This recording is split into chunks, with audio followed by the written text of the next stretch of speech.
All right. Hey, it's Brian Late back with another article read. This time about a 1,000-year-old road lost to time. This is from BBC.com in the travel section over there in England. 30 years ago, a few people had ever heard of the Via Francigena, I guess, a 2,000-kilometer medieval pilgrimage route that snakes a path from Canterbury all the way to Rome. All roads lead to Rome. And I have to belch. All right, so Brenna Keir. I was walking through a centuries-old village in northern Tuscany with not another human in sight. To my right, a few horses graze in a large paddock.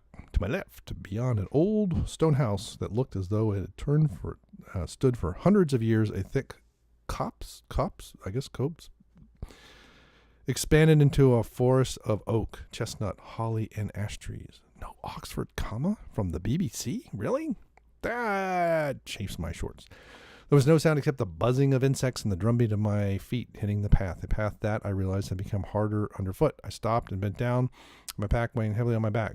Peering through the dirt and moss, I could see bits of stone, like hundreds of disjointed puzzle pieces, leading me ahead. I had stumbled upon an ancient Roman road. I don't know if I ever found an ancient Roman road when I lived in Germany. There are a lot of them in England, and some of them they paved over, and some of them they paved by, and somewhere. Anyway, I was on day 2 of walking the Via Francigena, a 1,000-year-old pilgrimage route that extends. Wait a minute. Second day. So she's in Tuscany already after 2 days? I'm guessing she's going from Rome northward. That seems pretty fast. Maybe she didn't start in Rome. From the English city of Canterbury. So I'm not sure how to get across the English Channel. That'd be interesting.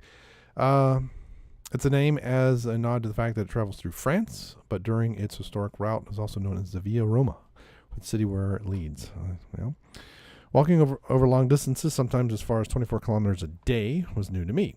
Like many people, I met walking the Via Francigena. I never backpacked or taken a multi-day hike. I haven't done it in a long, long time. When I was younger, 20 miles a day was a decent route. Route spiritual and cultural aspects seem to attract those more inclined toward historical immersion and personal transformation than fitness. The knowledge that people had trodden the same path for centuries made walking it seem somewhat plausible, like something anyone could accomplish if they had thick enough souls and little too much self-confidence. And a lot of time in their hands. So this is interesting. So this is a one. Yeah, but it doesn't say what this is. I see the Via Francigena, but what is this wall? Looks like are we coming up on a city? It looks like it's up on a hill somewhere. That's a serious wall and a tower. Nice. Oh, that's interesting. Maybe I'll look at that one. Saying all roads lead to Rome, yes, has become quaint and somewhat cliche turn on phrase these days, but that's because that's where all the roads led. When the Roman Empire ruled over places such as England, present-day Spain, North Africa, even modern-day Israel and Turkey, it was true. As the Romans expanded their domain, they built roads to connect the conquered cities back to the heart of the empire. A vast trade and quick way to move military. And after Christianity became the official religion, Roman denizens had new and religious reasons to visit the capital city, such as seeing the resting place of the biblical apostles St. Peter and St. Paul, according to author Carla McKee, who was writing a guide. Oh, okay. Interesting. So pilgrims have been taken under by people of varying spiritual and religious traditions for 1,000 years. From the Tibetan, or thousands of years, which is what actually was written there, from Tibetan Buddhists prostrating their way to, I guess that's Lhasa, to Muslims conjuring to Mecca. Yep. There's another one that's a little bit more holy than that, but I forget what it is. The Via, I'm sick of saying the name wrong, was around endorsed by the Catholic Church, according to McKay. With Pope Boniface the Eighth declaring that the first Jubilee would be in 1300 AD, when anyone who made the pilgrims to Rome could have their sins wiped clean. Oh, that's just dumb. If the pilgrims were especially devout, they could also continue the pilgrimage through southern Italy toward under Jerusalem. Why?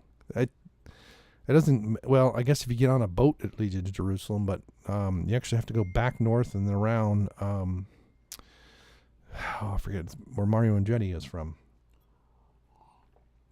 You end up going down through Croatia and Turkey, Greece and Turkey and all that. In 990 AD, the Archbishop of Canterbury, named, I guess, Sigeric the Serious, had a more practical reason to walk to Rome. Having risen to his prestigious office, he needed to visit the Vatican to be ordained and collect his official garments. Oh, okay. At the time he made the journey, there were many different paths to Rome, but Sigeric, I guess, who'd left from Canterbury, wrote down his route home through Italy, Switzerland, France, and into the UK, cataloging the towns he stayed in his journey. The route he took now makes up the official Via Francigena Road, I guess. Francigena, I don't know. Speak no Italian or Latin. The only part that can be completed on foot is the English Channel. Cannot be. That would be a little bit tough. Cross by boat, and you just kind of take the ferry. As the Renaissance blossomed in Europe, it began to decline in popularity. Trade routes multiplied and shifted to pass through Florence. Yep. And also Venice, I think, too. A lot of shipping went through Venice. For the most part, forgotten. All those sections remain for use as local roads and footpaths. Things remain that way until 1985.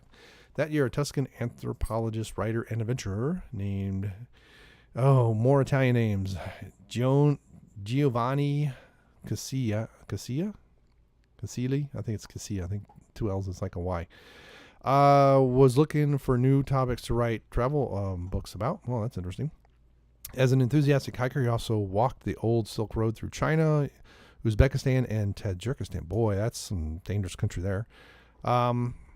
This might be a little bit better, at least for a while, until Europe completely surrenders and is overrun by foreigners. I would go to a town, ask for local, what's the oldest route from here to there? And it worked because the local memory for those paths still exists. Cassier walked all the way from Canterbury to Rome, crossing the British countryside, the English Channel by ferry, French Champagne country, the Swiss Alps, and the rolling hills of Tuscany. So after he published his book in 1990, the route began gaining attention. In 1994, became the official. Became one of the Council of Europe's designated cultural routes. Then in 2006, the organizations that oversee the Via Francigena, decided on the official route that pilgrims walk today. Many pilgrims see it as an alternative or follow-up to Spain's better known and much busier. So is it? Oh, I guess it's going to be a mixture of pilgrims, right? So this is another picture but it doesn't say where this is. It would be nice to know that, okay, it's along the road. I get it, but where is this? Portion of it's common to see a handful of other walkers, but the northern stretches like those through England, and usually fairly empty. It's interesting. I wonder if these paths aren't normal walking areas for the people of these places. They began their journey. First, they used to do a 3-month. It's like people walking the Appalachian Trail, although it's mostly mountainous. From Canterbury, the birds were very nervous. Walking the day, then they had to put up a tent, then take down a tent. Man, no kidding. Short portion of the route, even though I only covered a short portion of the route, 75 kilometers. That's pretty good. Lucca to San Gimignano. San Gimignano. I don't know. Someone who speaks Italian, please correct me with my horrible pronunciation. It stayed in pilgrim hostels and hotels along the way. I was horrified by the anticipation that had built up around this grand adventure. I had hoped a person who could fiercely book a ticket, fly 1,300 kilometers from Hawaii. Whoa. Wow. That's a long way. After training routes shifted to pass through Florence. We already know that. But again, these are great pictures. These are awesome pictures. But I don't know where we are. This is what's so frustrating. And this is interesting that it's it looks like a mile marker of some sort, or Roman mile, I guess. I drove through the streets of Lucca on my first day. The sun shined hot on my skin, and the wind brushed my face. Stopped by a stop. Okay, so there is definitely some capitalism going on here, which continued on to the suburbs, passing cats perched on fences. I don't want to read this entire article because it is a well written article. If it's interesting, it's the BBC, and the person lives in Hawaii. So I walked off the road and threw my backpack down on the canopy sprawl. Okay, plopped on the ground and laid back, feeling the prickle of thorns and furs. Okay. And yeah, that's the joys of hiking. Like many moments on the 5 days, it was dusty and quiet. Outskirts, that tree I was doing more than seeing Italy or Tuscany, or I was part of them. Yep. Yeah, this is a great way to see the countryside, is to walk through it. You drive through it, you see stuff, but you don't really experience it. With other pilgrims on hostel Gambazi Termi. I chose a small hotel because when I arrived, my feet I was running with it's got to prepare a little bit. And what do you think about when you're walking? He asks. I said, honestly, when I walk, mostly I think about nothing. So I think about nothing too. It's wonderful, isn't it? Oh yeah, that's awesome. When you just absorb, just put your phone away, stop talking to one another, and just experience. Just soak in all the sights and the smells and the sounds. That's awesome. Wow, that's very interesting. Actually kind of makes me want to go to Europe and do that part of that for a few days. I couldn't do the whole thing, but I could definitely do 3 or 4 days of it. That would be awesome. But hey, this is really good. This is really cool there, Brina Kerr. I just wish I knew where this was. Okay, this is great.